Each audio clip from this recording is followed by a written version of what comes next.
Conhecendo então que a reação de SN1 ela tem várias etapas, né, e que a primeira etapa é a etapa lenta, nós podemos escrever o diagrama de coordenada dessa reação. Então, no eixo Y, nós representamos a energia do sistema nessa coordenada, e no eixo X, a coordenada de reação.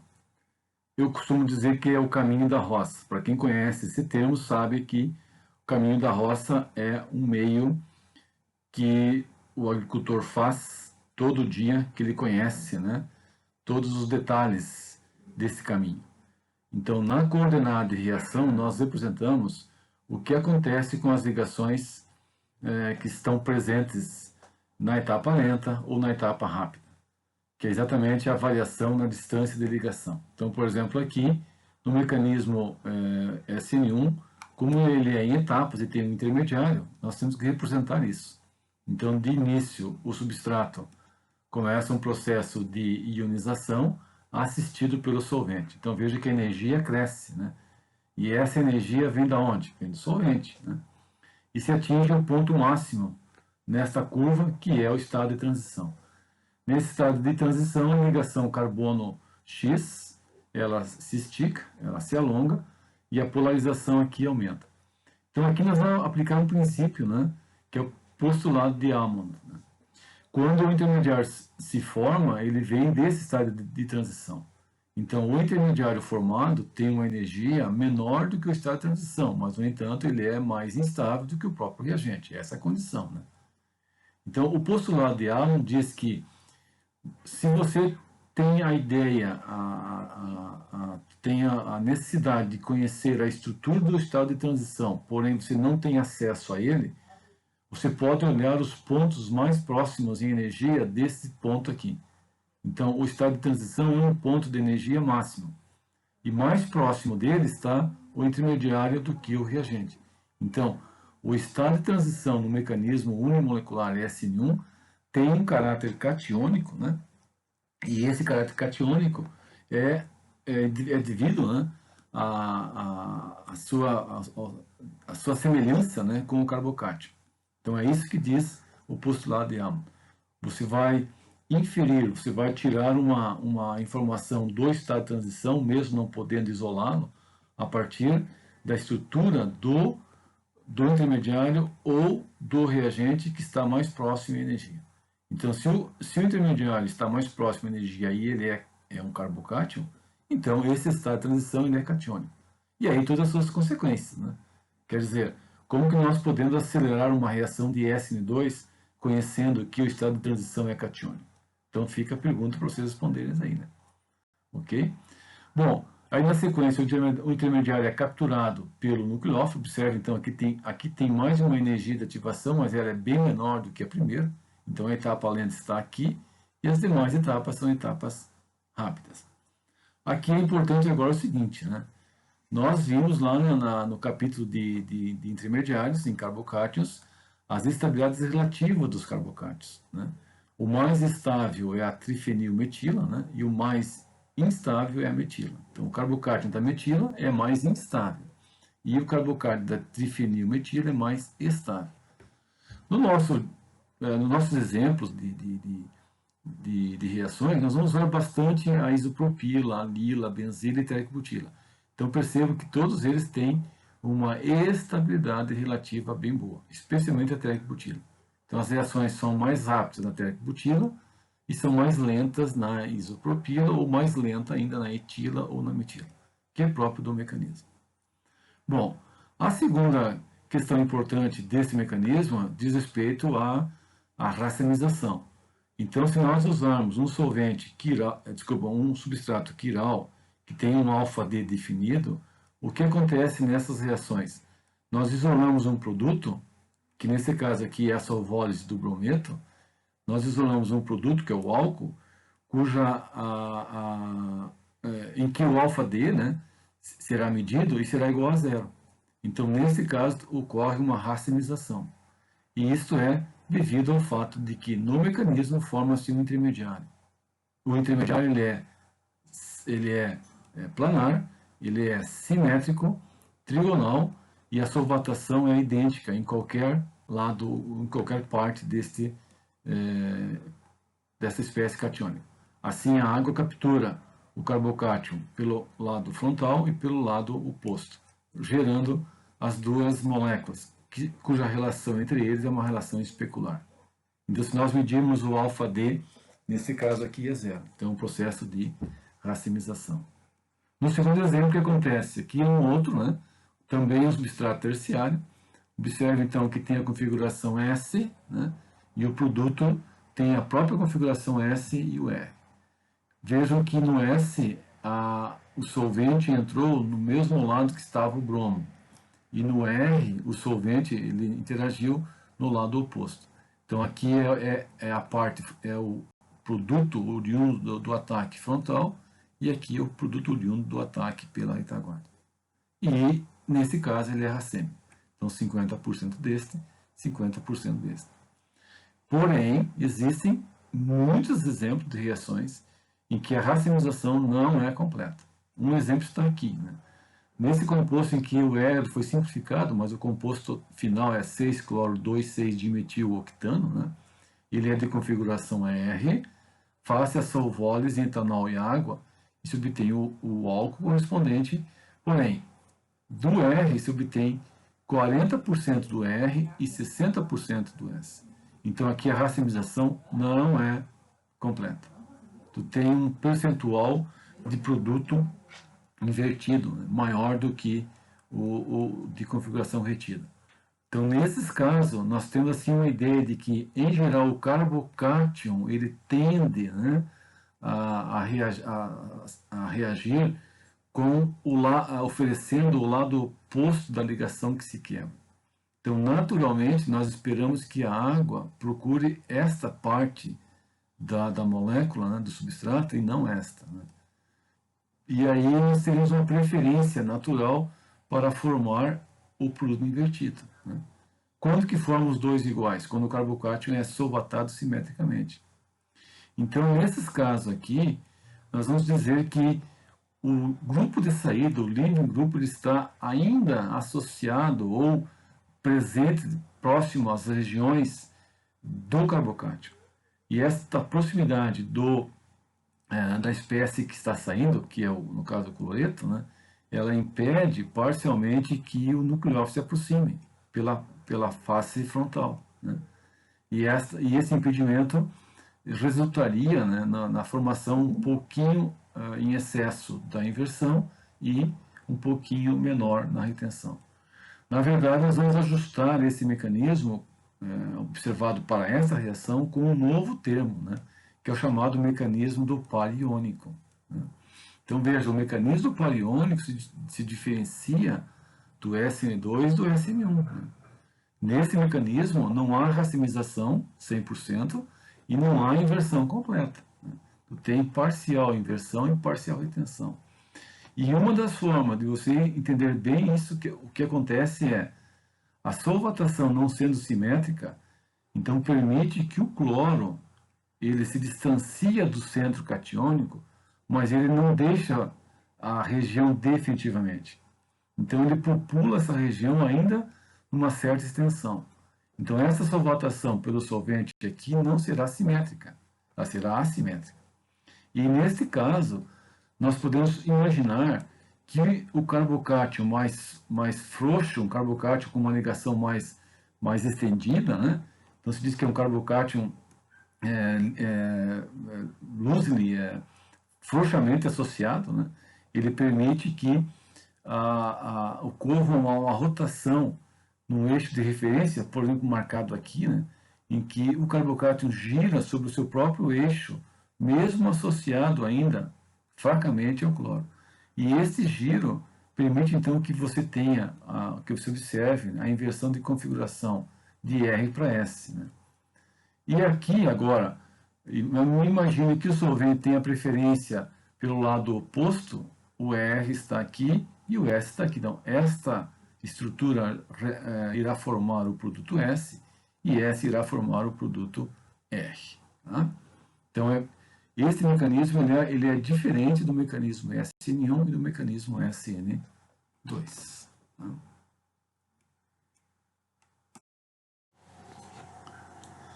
Então, dadas as condições dos três mecanismos, mas particularmente o SN1 e o SN2, eu quero mostrar agora mais alguns exemplos de como nós usamos essas informações no nosso dia a dia. Um dos casos mais típicos é o uso de álcoois, né? Os álcoois, tradicionalmente, eles não são bons substratos nas reações de substituição nucleofílica. Por que razão? Porque a hidroxila não é um bom grupo de saída. Então, qual é a alternativa quando nós usamos os álcoois, pensando numa reação de SN1 ou de SN2? É transformar o OH num grupo de saída. E de que forma se faz isso? Mudando a acidez. Então, um dos exemplos é o teste Lucas, né? É uma reação bem típica de química orgânica experimental e que nós fazemos a distinção de álcoois terciários, secundários e primários, usando dois reagentes, HCl concentrado e cloreto de zinco catalítico, né? O cloreto de zinco é um sólido, o HCl se mistura os dois e depois põe em contato com o álcool correspondente. O que se observa, né? Que os álcoois primários têm uma resistência maior em reagir com esses dois reagentes. Então a solução permanece praticamente límpida, sem nenhuma mudança no seu aspecto, indicando que não há reação. No álcool secundário, se observa uma turvação bem leve, né?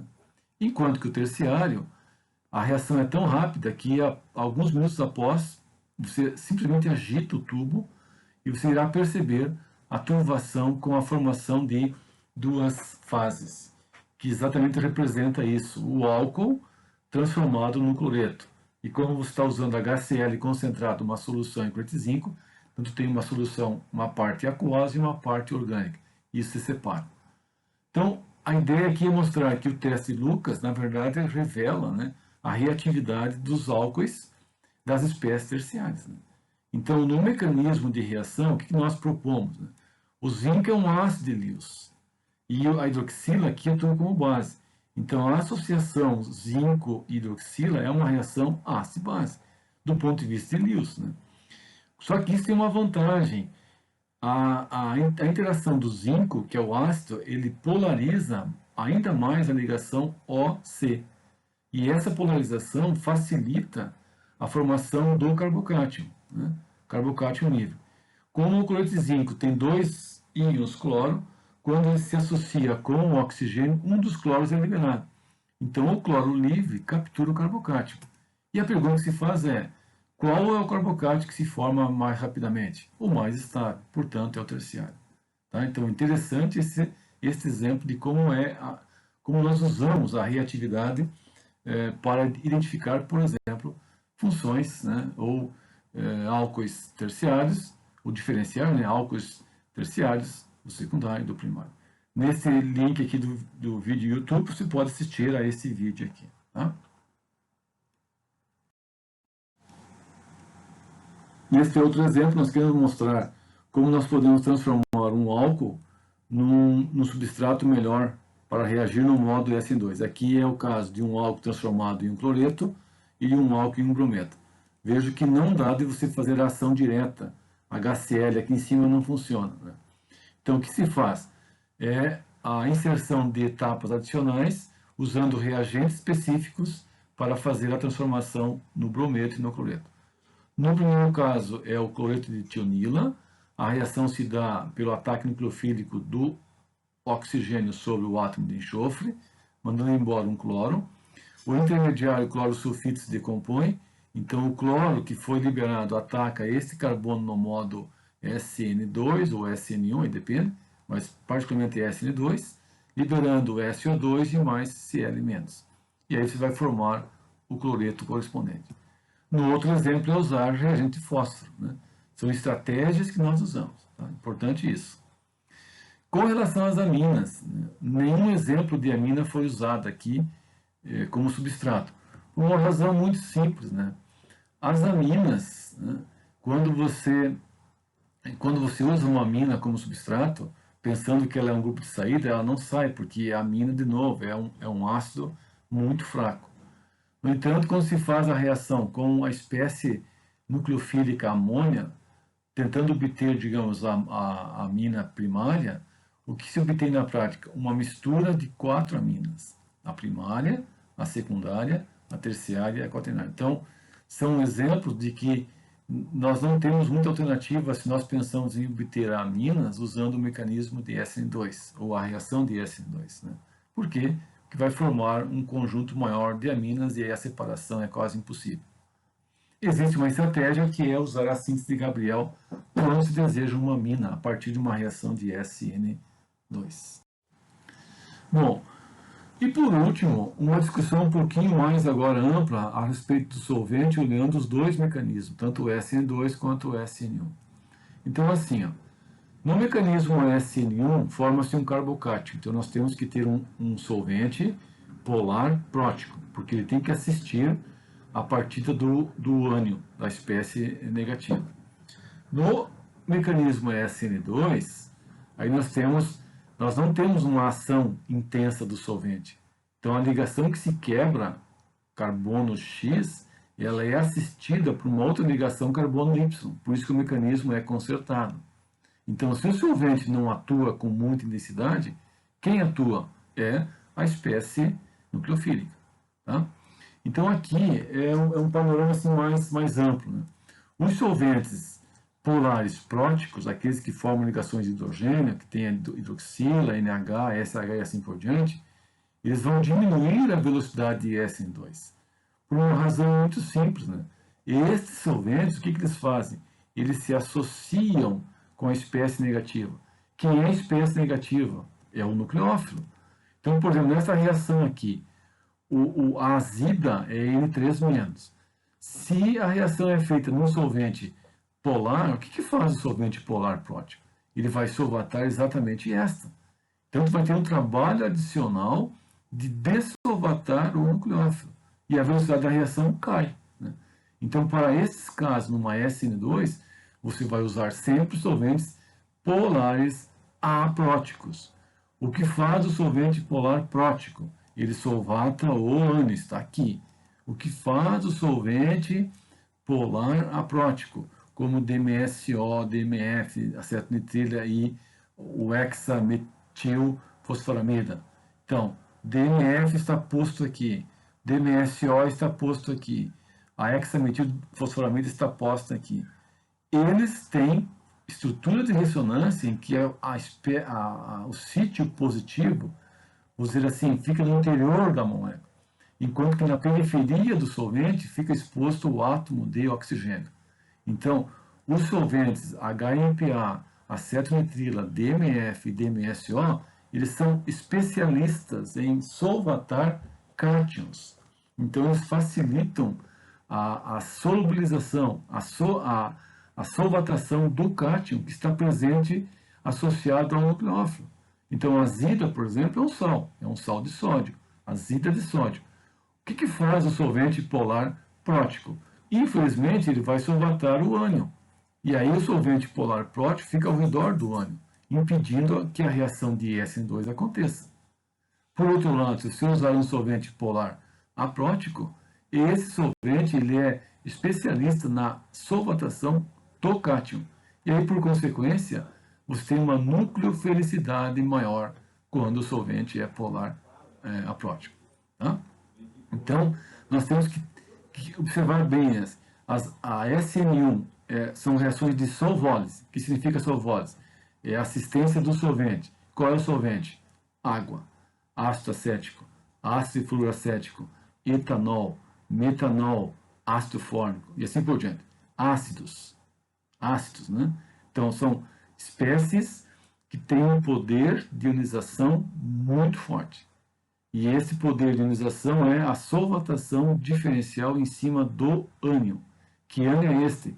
Aquele que será formado a partir da quebra heterolítica da ligação CX.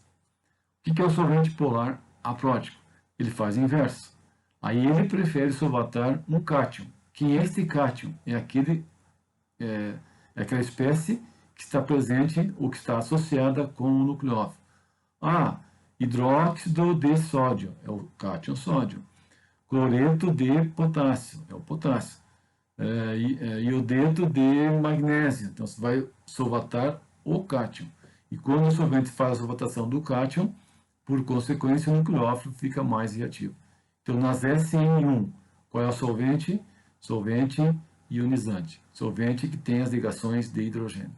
Na SN2, qual é o solvente? Aqueles que têm a capacidade de solvatar cátion. E por fim, nós dizemos assim, tá, então eu não posso usar o solvente polar prótico no SN2? Pode, né? Apenas o que eu quero dizer é que as reações serão mais rápidas, né, se o solvente é polar aprótico, na SN2. Né? E elas serão mais rápidas se o solvente é polar prótico na SN1. Ok?